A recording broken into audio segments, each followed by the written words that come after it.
El día de hoy el programa de Panorama Colectivo está muy especial.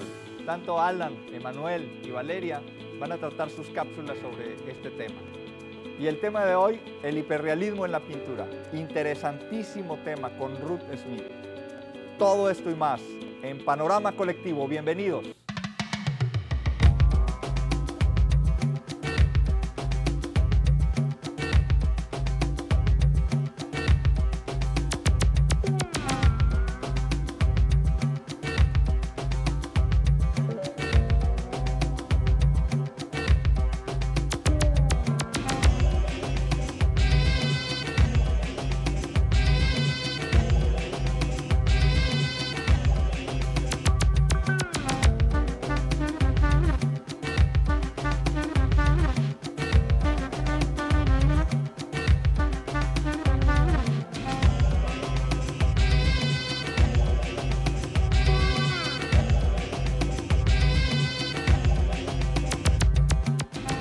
Pero antes de adentrarnos en el tema, vamos a ver qué nos preparó Valeria. Valeria, ¿cómo estás? Muy bien, gracias, Mario. Nos encontramos en el campus Mederos de la Universidad Autónoma de Nuevo León, preguntando a la gente que pasa por aquí si conocen el tema hiperrealismo. Vamos a ver qué nos responden. ¿Qué tan seguido visitan los museos de su ciudad? Como una vez cada 2 o 3 meses. No, una vez al mes yo creo. Bueno, la verdad no los visito muy seguido. O sea, sí he ido, pero no voy con frecuencia. Pues a veces 2 veces por año. No muy seguido porque como soy foránea, aquí en mi pueblo no había muchos museos, entonces... No tan seguido, yo creo una vez cada 2 meses. Yo igual, como una vez cada mes. Una vez al mes. No, una vez al año. Bueno, en el DF iba los domingos al centro, que está lleno de museos. ¿Hay alguna obra que te haya gustado o llamado la atención mucho? No. La de vampiros, que fue temporal. En el Museo Marco las exposiciones que tienen están muy interesantes. Casi siempre la mayoría que tienen están muy interesantes. Pues me acuerdo de unas que se expusieron en el Museo Marco, que eran como unas placas nada más, parecían como el cofre de un carro.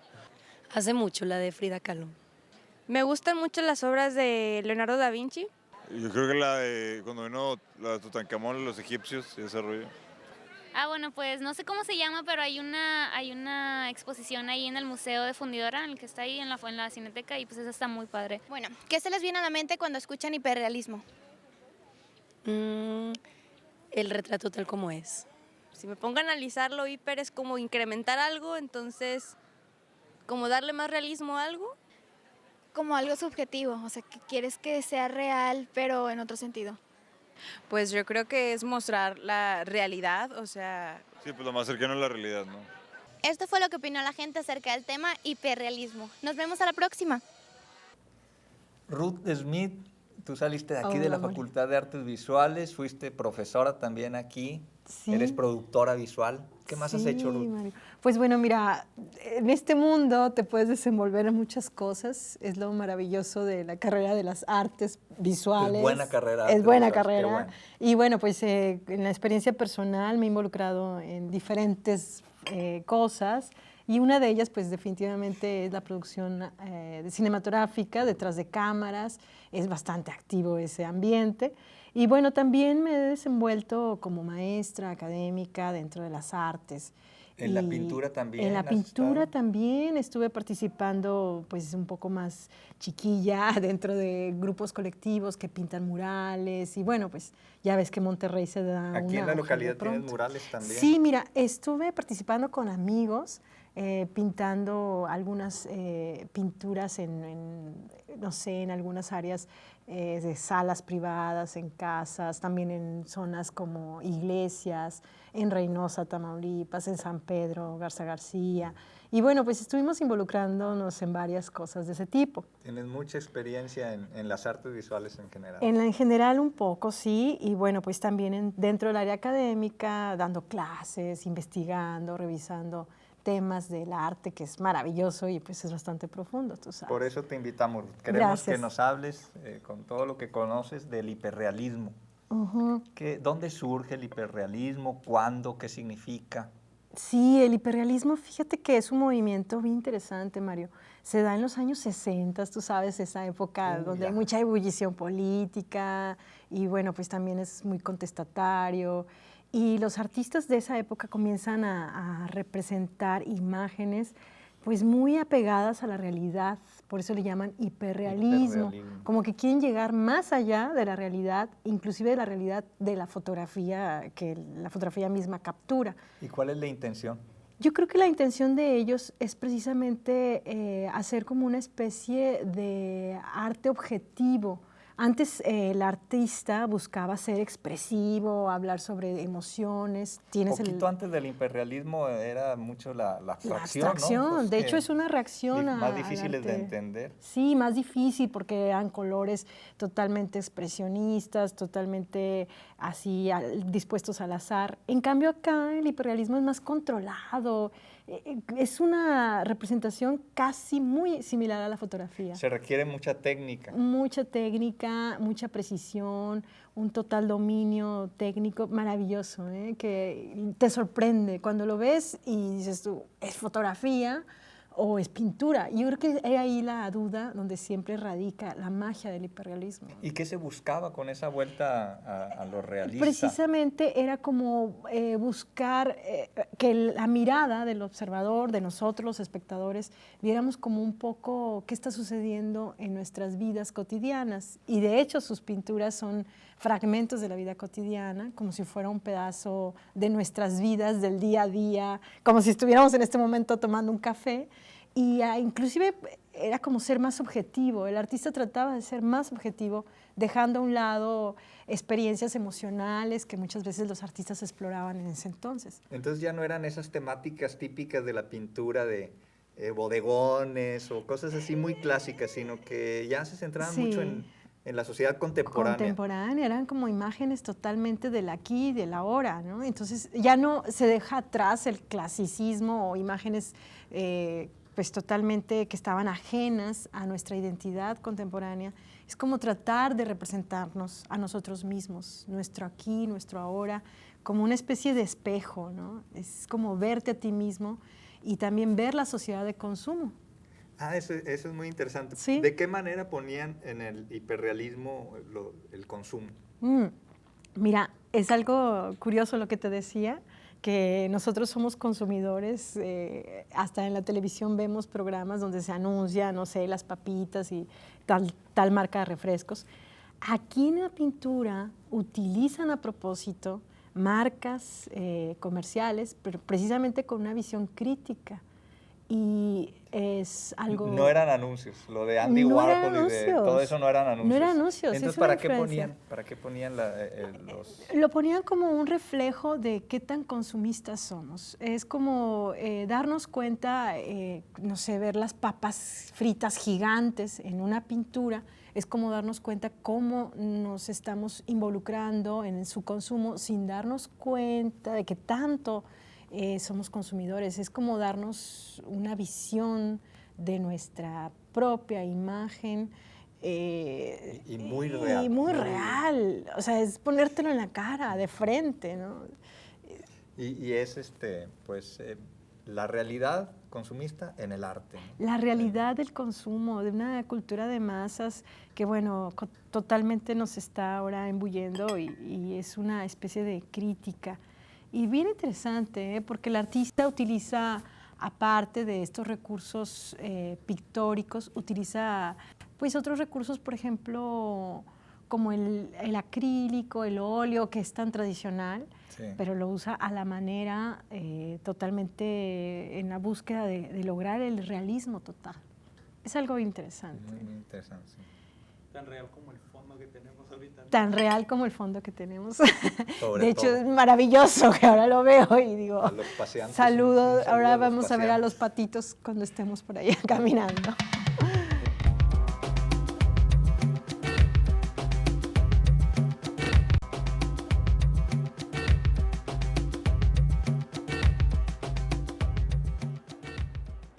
Hablando de hiperrealismo, podríamos definirlo o sintetizarlo como una corriente artística que busca retratar la realidad lo más fiel posible, hasta el más mínimo detalle. Entonces decidimos hacer esta cápsula para saber cuál sería el equivalente en la cinematografía. A mediados del siglo XIX floreció una corriente artística llamada realismo, que buscaba retratar fragmentos de la realidad como congelándolos en el tiempo. Estos fragmentos representaban cotidianidad, temáticas muy humanas. Podríamos decir que el realismo florece o evoluciona hacia el naturalismo, que busca retratar aún más crudamente la realidad. Por ejemplo, en el teatro se pierden las butacas, se rompe la ilusión de la escenografía para llevar las puestas a escenarios reales. Recordaremos que a finales de la Segunda Guerra Mundial floreció el neorrealismo italiano. Esta corriente cinematográfica buscaba romper con el cine nacionalista, retratando realidades más humanas, con personajes tan imperfectos como verídicos.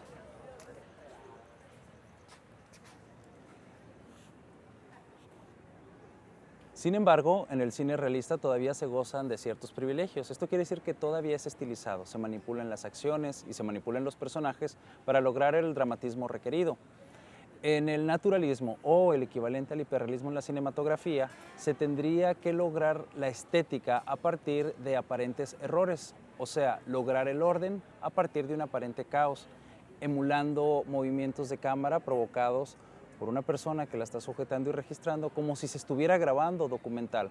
En películas como Cloverfield, que recordemos que es una persona que está registrando las acciones mientras son perseguidos. A muchos les pareció mareante el excesivo movimiento de la cámara. La Bruja de Blair, que de igual forma son un grupo de jóvenes que están haciendo un documental. O la película Ocurrió cerca de su casa, que incluso al recrear los errores que cometerían unos estudiantes mientras graban un documental, se logró un realismo excesivo a tal punto que podríamos decir que esto es hiperrealismo en el cine. De cualquier forma, valdría la pena revisar muy bien y detalladamente los sustentos de la corriente hiperrealista para saber la próxima vez que veamos una película contemporánea si pertenece o no a este estilo. Oye, Ruth, ¿y algunas de las obras más representativas del hiperrealismo Wow. que nos ilustren? Pues mira, hay muchísimas, porque hubo una gran producción a partir de los 60s que mencionábamos, todavía hasta la actualidad. Algo interesantísimo comienza con Richard Estes, que es uno de los artistas también que retrata las ciudades neoyorquinas, te hace viajar dentro de sus pinturas. Son como fotografías. Como fotografías, lo que Bueno, mencionábamos. Ahí te quiero preguntar algo, ¿y por qué no exponer mejor las fotografías? ¿Para qué pintar? Porque les costaba mucho trabajo pintarlo, ¿no? Sí, de hecho, definitivamente. Mira, el artista yo creo que lo toma como un reto. Es una respuesta a toda este panorama de inundación de imágenes fotográficas que nos estuvieron inundando a partir desde la invención misma de la fotografía, que sustituye a la pintura en su momento, yo creo que a finales del siglo XIX, que bueno, pues comienzan a emerger artistas de vanguardias y todos los ismos. Que ya no eran realistas. Que ya no eran realistas, y ahora es como viene un retorno a la pintura, una especie como de revancha a las imágenes gráficas, a la fotografía, pero también es una búsqueda del virtuosismo técnico del artista. Es un reto representar la realidad. Hay un desplazamiento, como dices tú, de lo real a lo fotográfico y de lo fotográfico a la pintura. Y esto para la gente común, como muchos de nosotros, ¿qué nos da de diferencia entre la foto y la pintura? Pues mira, la diferencia es que el artista utiliza grandes formatos, es la búsqueda de presentar esto en diferentes técnicas, inclusive el poner en duda al espectador de si es una fotografía o es una pintura, es como parte de la experiencia. Y nos cambia ya la idea de la pintura, ¿verdad? Exactamente. Decimos, entonces también esto puede ser una pintura. También puede ser una pintura, inclusive pequeños fragmentos que nosotros veíamos en pequeños formatos fotográficos, ahora verlos representados en grandes formatos, casi monumentales de 2 metros, es algo interesante porque magnifica la pequeña imagen que teníamos gráfica de una foto.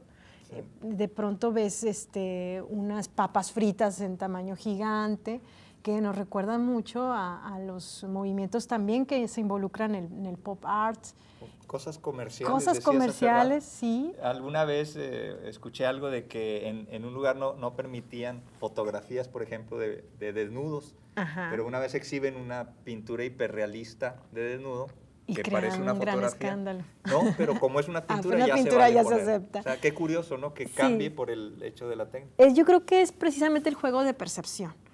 Y en este sentido, el artista busca magnificar pequeños temas que se veían en la fotografía a grandes formatos. Y bueno, pues artistas como Richard Estes, tenemos también los hiperrealistas en las esculturas, Ron Mueck, que es un Que artista acaba de australiano venir hace poco que a acaba de venir Monterrey, a Marco, creando una gran expectativa, porque tienes personajes cotidianos como si estuvieran dormidos, o inclusive la representación de una persona muerta, pero él juega mucho con los tamaños, con las dimensiones. Lo que decíamos, cómo magnifican un pequeño fragmento fotográfico, acá por ejemplo cómo magnifican un pequeño fragmento de la realidad, una persona dormida, pero en un tamaño gigante. Y totalmente real, ¿verdad? Parece, Totalmente le estás viendo hasta real. las pestañas, los poros. Exactamente, minucioso, comienzas a contemplar el cuerpo humano, curiosamente que lo tienes constantemente en la vida real. Aquí el espectador ya se pone a observar, mira la arruga, mira el cabello, de otra forma, como más expectante. Y yo creo que es como atrapar la mirada. El artista es esa intención de ya no tanto suspirar y pensar qué es lo que quiso representar el artista, sino ahora es como maravillarse, engolosinarse con la experiencia de lo bien representado. Es una obsesión del artista, ¿no? Que es buscar la realidad completa. Y al público creo que nos gusta ver cosas reales. Sí.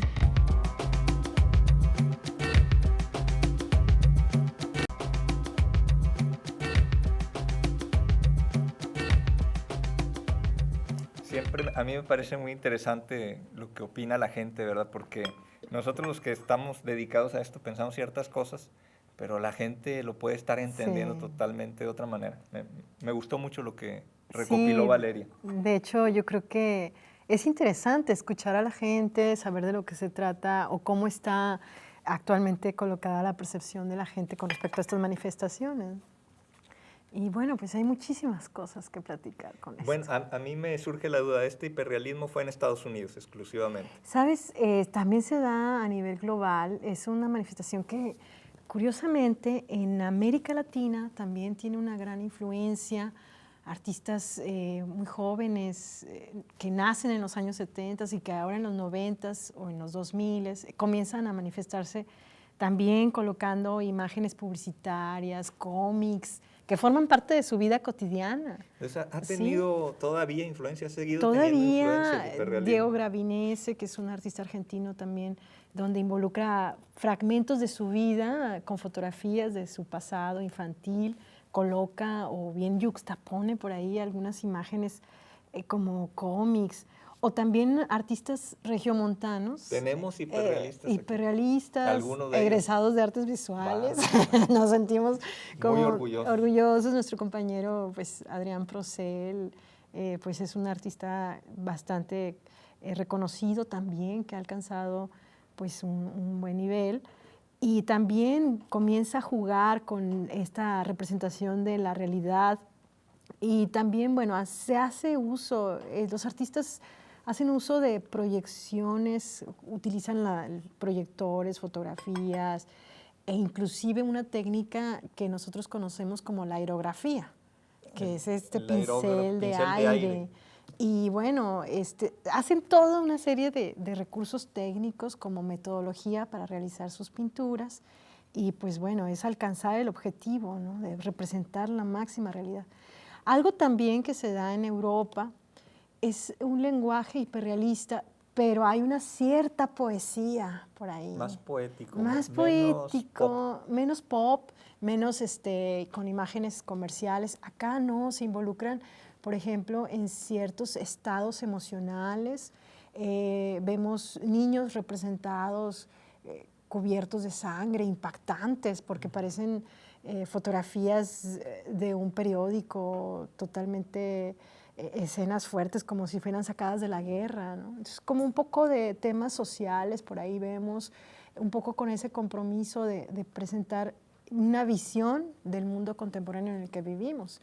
A mí me parece también muy interesante que las corrientes artísticas a veces creemos que terminan, es decir, inician y terminan en cierta fecha. Sí, tenemos la idea. Y en este caso yo creo que en otras son corrientes que se van derivando de otra manera, se van modificando, pero que siguen vivas por lo que tú me cuentas.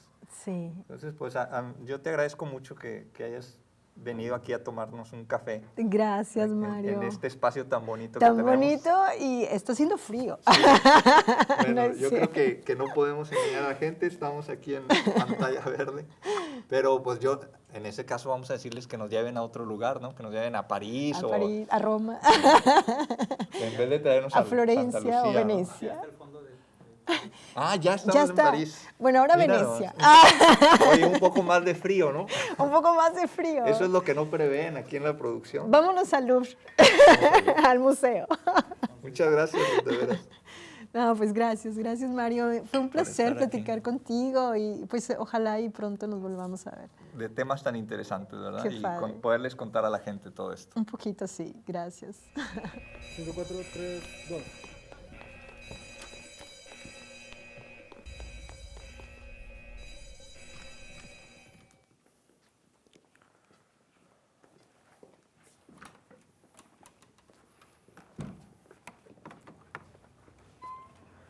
El hiperrealismo en la pintura es una técnica que emula la realidad. Obviamente, como hemos visto en el programa, el hiperrealismo en la imagen fija no se trata de la misma manera que el hiperrealismo en la imagen en movimiento. En la imagen en movimiento vemos al director que trabaja cada escena, aunque esté preparada, para que se vea real, que se vea espontánea. Y obviamente esto nos emula mejor la realidad. Como un ejemplo que mencionaba Alan, La Bruja de Blair. Esta ficción nos es presentada de manera real por la manera en la que está filmada. Por eso nosotros nos dimos a la tarea de encontrar un video que tuviera las características del hiperrealismo. Encontramos una banda rusa que se llama Biting Elbows. Esta banda nos presenta 2 videos. Estos 2 videos, uno de ellos se llama The Stampede, Insane Office Escape. Este video se hizo viral por tener un formato de point of view. El point of view quiere decir que todo es visto desde el punto de vista del protagonista. Entonces, este video trata sobre cómo un sujeto se roba una especie de teletransportador y escapa con él. Y en el video vamos viendo cómo escapa hasta que lo atrapan. Este video fue dirigido por el integrante Ila Nice-Hüller y fue grabado con la GoPro, que usualmente es utilizada para grabar deportes extremos vistos desde el punto de vista, del que los está realizando. Si analizamos muy bien este video, nos lleva a nosotros a estar dentro de esa persecución. Pero sin más los dejo con Biting Elbows y su escape. Que lo disfruten.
So